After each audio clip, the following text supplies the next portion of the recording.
എന്താ പറഞ്ഞേ? ശ്രീ അവളുടെ അടുത്തേക്ക് വന്നുകൊണ്ട് ചോദിച്ചു. അവൻ്റെ വരവ് അത്ര പന്തിയല്ലെന്ന് തോന്നി നച്ചു ബാക്കിലേക്ക് നടന്നുകൊണ്ടിരുന്നു. ശ്രീ അതിനനുസരിച്ച് അവളുടെ അടുത്തേക്കും. നച്ചു വേഗം അവളുടെ 2 കൈയും നീട്ടി അവൻ്റെ നഗ്നമായ നെഞ്ചിൽ വെച്ച് തടഞ്ഞു നിർത്തി. അവിടെ നിൽക്ക് ശ്രീയേട്ടാ, ഞാൻ കാര്യം പറയട്ടെ. നച്ചു വേഗം പറഞ്ഞു. ഓക്കെ പറയേ. മുത്തശ്ശൻ കാവ്യയുടെയും ശ്രീയേട്ടൻ്റെയും നിശ്ചയത്തിൻ്റെ കൂടെ എൻ്റെയും ജിത്തുവേട്ടൻ്റെയും നിശ്ചയം നടത്താൻ തീരുമാനിച്ചിരിക്കുന്നു. നച്ചു വേഗം പറഞ്ഞു നിർത്തി. ഇത്രയേ ഉള്ളൂ കാര്യം, ശ്രീ പറഞ്ഞുകൊണ്ട് നച്ചുവിൻ്റെ ചുമലിലേക്ക് അടുപ്പിച്ച് നിർത്തി. അവളുടെ മേലേക്ക് അമർന്നു നിന്നു. ശ്രീയുടെ നെഞ്ചിലേക്ക് അവളുടെ മൃദുലതകൾ അമർന്നു നിൽക്കും വിധം ശ്രീ പറ്റിച്ചേർന്നു നിന്നു.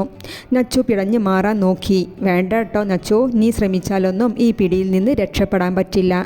അതുപോലെയാണ് ഈ നിശ്ചയവും. ഇനി എൻ്റെ പിടിയിൽ നിന്ന് എൻ്റെ കുഞ്ഞിന് രക്ഷയില്ല. ഈ ശ്രീയുടെ ജീവിതത്തിൽ ഒരു പെണ്ണുണ്ടെങ്കിൽ അത് എൻ്റെ ഈ നക്ഷത്ര കുട്ടിയല്ലേ? ശ്രീ പറഞ്ഞുകൊണ്ട് അവൻ്റെ ചുണ്ട് നച്ചുവിൻ്റെ ചുണ്ടിലേക്ക് അടുപ്പിക്കാൻ നിന്നതും നച്ചു വേഗം അവളുടെ വായ പൊത്തിപ്പിടിച്ചു. ശ്രീയേട്ടാ, പോയി പല്ലു തേക്കാതെ എൻ്റെ ചുണ്ടിൽ ഉമ്മ വെക്കണ്ട. ഓ ആയിക്കോട്ടെ, ചുണ്ടിലല്ലേ പാടില്ലാത്തേ.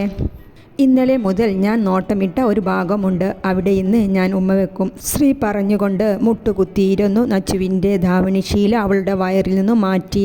നച്ചു പെട്ടെന്നാണ് സ്വബോധത്തിൽ വന്നത്. അവൾ അവൻ്റെ തല ബാക്കിലേക്ക് തള്ളാൻ നോക്കി.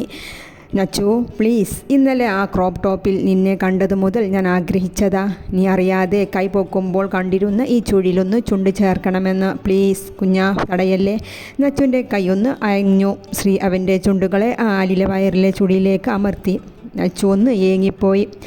അവൻ്റെ മീശരോമത്തെ അവിടെ ഒന്നുകൂടി അമർത്തി അവളെ ഇക്കിളിയാക്കിക്കൊണ്ടിരുന്നു. മതി ശ്രീയേട്ടാ, എനിക്കെന്തൊക്കെയോ അവൾ കിതച്ചുകൊണ്ട് പറഞ്ഞുപോയി. അവൻ അല്പം നേരം അവളുടെ ആ ആലില വയറിലെ നോക്കിക്കൊണ്ടിരുന്നു. അവളുടെ ധാവണിശീല ശരിയാക്കി എഴുന്നേറ്റ് നിന്നു. അവളുടെ മുഖം കൈക്കുമ്പിളിലെടുത്തു. എൻ്റെ കുഞ്ഞ് ഒന്നിനെക്കുറിച്ചും ചിന്തിക്കേണ്ട, എല്ലാം ഏട്ടൻ നോക്കിക്കൊള്ളാം. ഏട്ടാ, എനിക്കെന്തോ നമ്മൾ ഈ ചെയ്യുന്നതെല്ലാം തെറ്റല്ലേ? മുത്തശ്ശനെയും വീട്ടുകാരെയും എല്ലാം പറ്റിക്കല്ലേ? നച്ചു കണ്ണു നിറച്ചുകൊണ്ട് ചോദിച്ചു. നച്ചൂട്ടി, ജനിച്ച അന്നു മുതൽ ഈ പ്രായം വരെ നമ്മളെ കണ്ട് മനസ്സിലാക്കിയ എൻ്റെ അച്ഛനും മുത്തശ്ശനും നമ്മുടെ അഭിപ്രായം ഒന്നു ചോദിക്ക പോലും ചെയ്യാതെ എൻ്റെ അച്ഛമ്മയെയും പറ്റിച്ച് ഇപ്പോൾ കയറി വന്ന അവറ്റകളുടെ മക്കളോടാണ് സ്നേഹമെങ്കിൽ നിനക്ക് താല്പര്യമില്ല എന്ന് ജിത്തുവിനോട് പറഞ്ഞതല്ലേ? ഞാനും കാവ്യയോട് പറഞ്ഞിരുന്നു പുറത്തു പോകാൻ താല്പര്യമില്ല എന്ന്. എന്നിട്ടും അവർ ഈ നിശ്ചയത്തിൽ തയ്യാറാണെങ്കിൽ നമുക്ക് നമ്മുടെ ജീവിതം ജീവിക്കാം. അത്ര ചിന്തിച്ചാൽ മതി. ആർക്കു വേണ്ടിയും ഇനി എൻ്റെ പെണ്ണിനെ ഞാൻ വിട്ടുകൊടുക്കില്ല, ശ്രീ ഗൗരവത്തിൽ പറഞ്ഞു. അതേ നച്ചോ, ഏട്ടൻ്റെ കുഞ്ഞ് ഒരു 2 മിനിറ്റ് ഇവിടെ ഇരിക്കോ? ശ്രീ വലിയ കാര്യത്തിലാണ് പറയുന്നത്. എന്തേ ഏട്ടാ? നച്ചുവും അതേ ഗൗരവത്തിൽ തന്നെ ചോദിച്ചു. ഞാനൊന്ന് പെട്ടെന്ന് ബ്രഷ് ചെയ്ത് വരാം. പോ അവിടുന്ന്. നച്ചുവിൻ്റെ ബൾബ് കത്തി. ശ്രീയെ തട്ടിമാറ്റി വേഗം റൂമിൽ നിന്നും പുറത്തേക്ക് പോയി.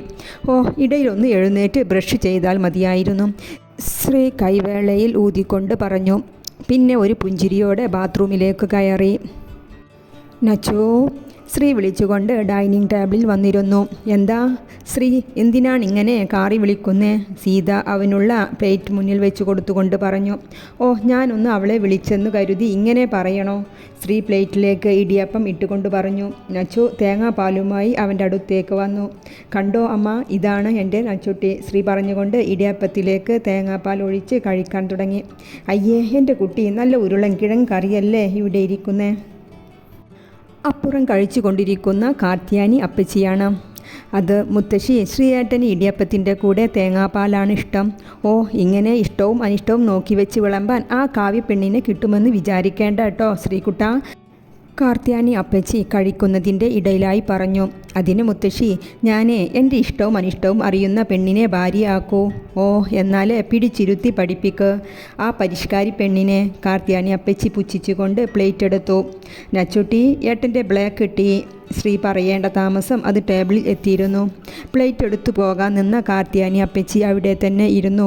കണ്ടോ മുത്തശ്ശി, ഇതാണ് ഞങ്ങളുടെ കെമിസ്ട്രി. എന്തോന്ന്? അത് മുത്തശ്ശി, ഒന്നുമില്ല. ശ്രീയേട്ടൻ വെറുതെ ഓരോന്ന് പറഞ്ഞ് മുത്തശ്ശിയെ കളിപ്പിക്കുക. നച്ചു ശ്രീയെ കൂർപ്പിച്ച് നോക്കി കാർത്യാനി അപ്പച്ചിയുടെ ശ്രദ്ധ മാറ്റി. അപ്പച്ചി നീട്ടി മോളി ഇരുവരെയും അടിമുടി നോക്കി അവിടെ നിന്നും പോയി.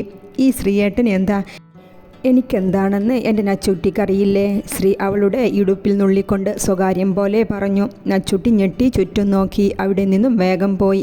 എന്നാൽ ഇതെല്ലാം കാർത്യാനി അപ്പച്ചി വാതിലിൻ്റെ സൈഡിലൂടെ കണ്ടിരുന്നു. നച്ചു ഉണങ്ങിയ ഡ്രസ്സെല്ലാം മടക്കി വെക്കുകയാണ്. നച്ചു, ജിത്ത് വിളിച്ചുകൊണ്ട് അവിടേക്ക് വന്നു. നിന്നെയും ശ്രീയെയും കുറിച്ച് മുത്തശ്ശി ഒരു കാര്യം പറഞ്ഞു. എന്താണ് ജിത്തു ഏട്ടാ? ശ്രീ നിന്നെ കല്യാണം കഴിക്കുള്ളൂ എന്ന്, നിങ്ങൾ തമ്മിൽ ഇഷ്ടത്തിലാണെന്ന്. ഇന്ന് ബ്രേക്ക്ഫാസ്റ്റ് കഴിക്കുമ്പോൾ ശ്രീ ആ രീതിയിൽ പെരുമാറിയെന്നൊക്കെ. നിശ്ചയത്തിന് മുമ്പ് തന്നെ ഡൗട്ടൊക്കെ ക്ലിയർ ചെയ്യുന്നത് നല്ലതാണ്. ശ്രീ അങ്ങോട്ട് വന്നുകൊണ്ട് പറഞ്ഞു. നോക്ക് ശ്രീ, ഞാൻ നിന്നോടല്ല സംസാരിച്ചത്. ജിത്തു പല്ല് കടിച്ചുകൊണ്ട് പറഞ്ഞു. അയ്യോ ബ്രോ, എന്നെ കൂടി സംബന്ധിക്കുന്ന വിഷയമല്ലേ. ഏതായാലും നന്നായി ഒന്ന് ആലോചിക്കൂ, ഈ ബന്ധം വേണോ വേണ്ടയോ എന്ന്. ഈ സമയം നച്ചു സീത അവളെ വിളിച്ച് അടുക്കളയിലേക്ക് നടന്നു. ജിത്തു ശ്രീ നന്നായി ഒന്ന് നോക്കി അകത്തേക്ക് നടന്നു. ഞാൻ സത്യം പറയാണ് രാജീവേ, ഞാൻ എൻ്റെ കണ്ണുകൾ കൊണ്ട് കണ്ടതല്ലേ. എൻ്റെ അപ്പച്ചി നിങ്ങളുടെ കൊച്ചുമകൻ വിവേകിനെ കൊണ്ട് കല്യാണം കഴിപ്പിക്കാനുള്ള ആലോചന മുടങ്ങിയെന്ന് വെച്ച് ആ കൊച്ചിനെ കൊണ്ട് ഇങ്ങനെ ഇല്ലാത്ത കാര്യം പറയുന്നത് ശരിയല്ല. ശ്രീജ അങ്ങോട്ട് വന്നുകൊണ്ട് പറഞ്ഞു. നിങ്ങൾക്ക് അനുഭവിക്കുമ്പോൾ മനസ്സിലാകൂ. കാർത്യായനി അപ്പച്ചി ദേഷ്യത്തോടെ അവിടെ നിന്നും എഴുന്നേറ്റ് പോയി. ഞാൻ എൻ്റെ കണ്ണുകൊണ്ട് കണ്ടതാണ് രാധു. നിൻ്റെ ഒരേ ഒരു മോളല്ലേ, നന്നായി ഒന്ന് ചിന്തിച്ചു നോക്ക്. എൻ്റെ അപ്പച്ചി അവർ രണ്ടാളും ഒന്നിച്ച് കളിച്ചു വളർന്നതല്ലേ. അവരുടെ ഇടയിൽ അങ്ങനെ ഒരു ആഗ്രഹമുണ്ടെങ്കിൽ മാമൻ തന്നെ അവരെ മുൻകൈയെടുത്ത് വിവാഹം കഴിപ്പിക്കില്ലേ? ഹരിയാണ് പറഞ്ഞത്. ഓ, വേണമെങ്കിൽ വിശ്വസിക്ക്, അല്ലെങ്കിൽ കണ്ടറിയാം. കാർത്യാനി അപ്പച്ചി അവരുടെ റൂമിൽ നിന്നും ഇറങ്ങിപ്പോന്നു. പിന്നെ ഉള്ള ദിവസങ്ങളിലെല്ലാം കാർത്യാനി അപ്പച്ചിയുടെ ക്യാമറ കണ്ണുകൾ ശ്രീയുടെയും നച്ചുവിൻ്റെയും പിറകെ ആയിരുന്നു. ശ്രീ ആണെങ്കിൽ നിശ്ചയം എങ്ങനെയെങ്കിലും മുടക്കണം എന്ന ചിന്തയിലാണ്. അതുകൊണ്ട് തന്നെ കാർത്യാനി അപ്പച്ചിയെ കൺഫ്യൂഷനിലാക്കാൻ അവനും വേണ്ടുവോളം ചെയ്യുന്നുണ്ട്. കാവ്യ ശ്രീയോട് കൂടുതൽ അടുത്ത് പെരുമാറാൻ ശ്രമിക്കുന്നുണ്ട്. പക്ഷേ ശ്രീ അവൾ ആ വീട്ടിലുണ്ടെന്ന ഭാവം കൂടിയില്ല. 1-2 പ്രാവശ്യം കാവ്യയോട് പറഞ്ഞതാണ് നാട്ടിൽ തന്നെ സെറ്റിലാവാനാണ് താല്പര്യമെന്ന്. പക്ഷേ കാവ്യക്ക് അതൊന്നും പ്രശ്നമല്ല എന്ന മട്ടിലാണ്. കാവ്യയുടെ പാരൻസ് വിവാഹത്തിന് ശേഷം കാവ്യയെയും ശ്രീയെയും കൊണ്ട് അമേരിക്കയിൽ പോകാനുള്ള തയ്യാറെടുപ്പിലാണ്. അത് കാവ്യക്കും അറിയാം. വിവാഹശേഷം ശ്രീയെ തൻ്റെ ഇഷ്ടത്തിന് നിർത്താൻ പറ്റും എന്നൊരു വിശ്വാസത്തിലാണ് അവൾ. സുദേവ, ഈ വിൽപത്രം ഒന്ന് നോക്ക്. സുദേവനെ മുത്തശ്ശൻ റൂമിലേക്ക് വിളിച്ചു വരുത്തിയതാണ്. അച്ഛാ, ബേക്കറി മുഴുവനും ശ്രീയുടെ പേരിലേക്ക് എഴുതി വെച്ചോ. ആ, എന്തേ, നിനക്ക് വല്ല പ്രശ്നവുമുണ്ടോ? ഏയ് അച്ഛാ, എനിക്കെന്ത് പ്രശ്നം? എന്നാൽ അടുത്ത വിൽപത്രം നോക്ക്. സുദേവൻ ഓരോന്നും വായിച്ചു നോക്കുകയാണ്. തറവാട് നച്ചുവിൻ്റെ പേരിലേക്കാണ് എഴുതി വെച്ചത്. നച്ചു, നിന്നെ അച്ഛൻ റൂമിലേക്ക് വിളിക്കുന്നുണ്ട്. നച്ചു അടുക്കളയിൽ നിന്നും മുത്തശ്ശൻ്റെ റൂമിലേക്ക് ചെന്നു. സുദേവ, ആ പേപ്പർ മോൾക്ക് വായിച്ചു കൊടുക്ക്. സുദേവൻ തറവാടും ചുറ്റുമുള്ള പറമ്പും എല്ലാം നച്ചുവിൻ്റെ പേരിലേക്ക് എഴുതി വെച്ച വിൽപത്രം വായിച്ചു കൊടുത്തു. മുത്തശ്ശ, എനിക്കെന്തിനാ ഇതൊക്കെ? മുത്തശ്ശൻ്റെ കൂടെയാണ് ഞാൻ എന്നും, അതുകൊണ്ട് ഇതെല്ലാം മുത്തശ്ശൻ്റെ പേരിൽ തന്നെ ഇരിക്കട്ടെ. നച്ചു അതും പറഞ്ഞ് റൂമിൽ നിന്നും പുറത്തേക്ക് നടന്നു. എന്നാൽ ഇതെല്ലാം കേട്ടുകൊണ്ടാണ് കാർത്യാനി അപ്പച്ചി മുത്തശ്ശൻ്റെ റൂമിലേക്ക് കയറി വന്നത്. ഓ, ഈ പെങ്കൊച്ചിൻ്റെ തലയിൽ കളിമണ്ണാണോ? ഈ കൊട്ടാരം പോലത്തെ തറവാടും അതിനോട് ചേർന്ന് 2 ഏക്കർ നിലം ആ പെണ്ണിന് കിട്ടിയാൽ പുളിക്കോ? കാർത്യാനി അപ്പച്ചി പിറുപിറുത്തുകൊണ്ട് മുത്തശ്ശൻ്റെ മുറിയിൽ നിന്നും വേഗം ഇറങ്ങി ശ്രീജയുടെ റൂമിലേക്ക് കയറി ചെന്നു. എന്തേ അപ്പച്ചി, പുതിയ വല്ലും ന്യൂസും കിട്ടിയോ? ആ മക്കളെ, ഇന്നത്തെ വാർത്ത നിങ്ങൾക്കുള്ള നഷ്ടത്തിൻ്റേതാണ്. ശ്രീജ രാജീവിനെ ഒന്ന് നോക്കി അപ്പച്ചിയെ പിടിച്ച് കസേരയിലേക്ക് ഇരുത്തി. എന്താ അപ്പച്ചി പറയാനുള്ളത്? അതോ നിൻ്റെ ഭാവി മരുമകൾ ഒരു പൊട്ടിയാടി, അതിൻ്റെ തലയിൽ കളിമണ്ണാണ്. അല്ലെങ്കിൽ ഈ കൊട്ടാരം പോലെയുള്ള വീടും ഈ കണ്ട നിലം ആ പെണ്ണ് വേണ്ട എന്ന് പറയോ? എൻ്റെ അപ്പച്ചി നേരം കാര്യം പറയുക, ശ്രീജ അസ്വസ്ഥതയോടെ പറഞ്ഞു. അതോ നിങ്ങളുടെ മാമൻ ഈ തറവാടും നിലവും ആ നച്ചുവിൻ്റെ പേരിൽ മാറ്റി എഴുതിയത് അവൾ അത് പിടിച്ചിട്ടില്ല. അവൾക്ക് ഒന്നും വേണ്ട എന്ന്. അയ്യോ രാജീവ്, ഈ പെണ്ണിനെന്താ? ഞാനൊന്ന് ചോദിക്കട്ടെ അവളോട്. ശ്രീജ പറഞ്ഞുകൊണ്ട് ചാടിത്തുള്ളി നച്ചുവിൻ്റെ റൂമിലേക്ക് ചെന്നു.